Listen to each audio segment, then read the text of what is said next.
2005, les 2 premiers centres de pédiatrie sociale de votre fondation ont ouvert leurs portes. Comment ça s'est passé l'ouverture en général, comme quand vous avez ouvert?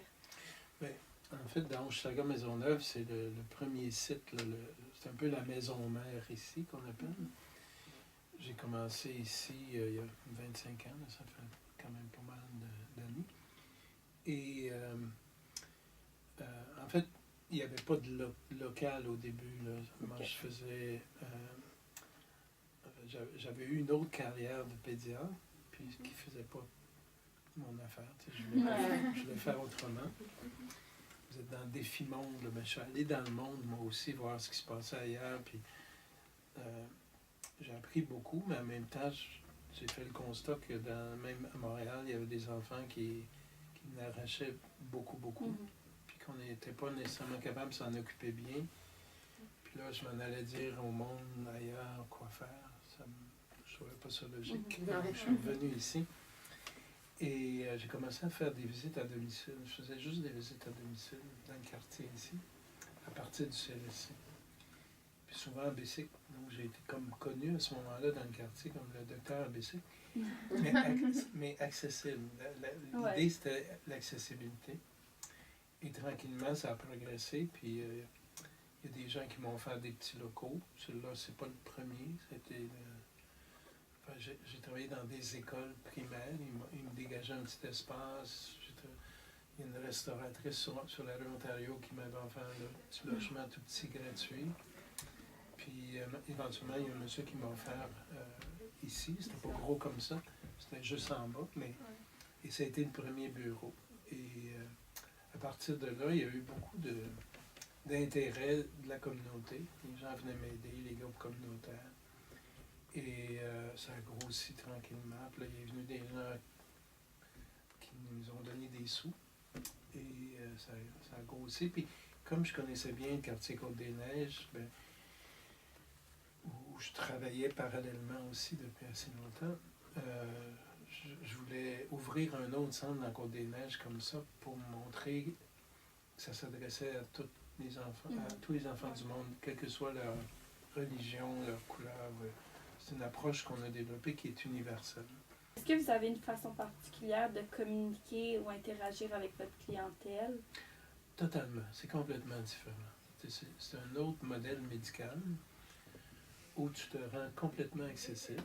Ici, on est très accessible. On est dans la rue. Ouais. J'ai remarqué ça. Les gens m'arrêtent sur la rue, ils vont dire « Ah, docteur Julien, peux-tu te demander quelque chose? » Oui, on fait partie de la pas comme dans un hôpital. Non.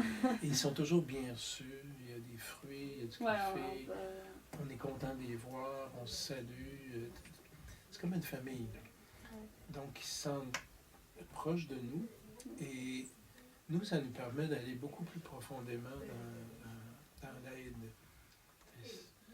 Un exemple classique, c'est si l'enfant est négligé, puis pas le parent consomme des histoires comme ça, ça va nous aider à aborder ça de front, pas pour blâmer les parents, pour les aider à aller chercher de l'aide eux autres aussi, puis se mobiliser avec eux pour leur enfant. Puis regarde, il y a un bout que tu ne peux pas faire, on peut-tu faire l'autre, mais avec toi. Puis ça va t'aider à changer en même temps. C'est un peu ça, là. Ouais. Donc, il y a un lien très, très étroit avec nos familles. On a des milliers, là, mais on est tous, je ne me souviens pas des noms tout le temps, mais tu sais, je vais les appeler une sorte de surnom, là, ça ne paraît pas, mais effectivement, je les reconnais tous, puis je les aime tous. Puis tout le monde ici, ça marche comme ça. Donc, quels sont les spécialistes qui entourent les enfants? Quelle sorte de personnes qui... Ici, on appelle ça une approche de médecine sociale, donc médecin. Ouais. On a toujours des travailleurs sociaux. Jamais je vais travailler tout seul en clinique, là, comme les médecins habituellement. J'ai toujours un travailleur social avec moi.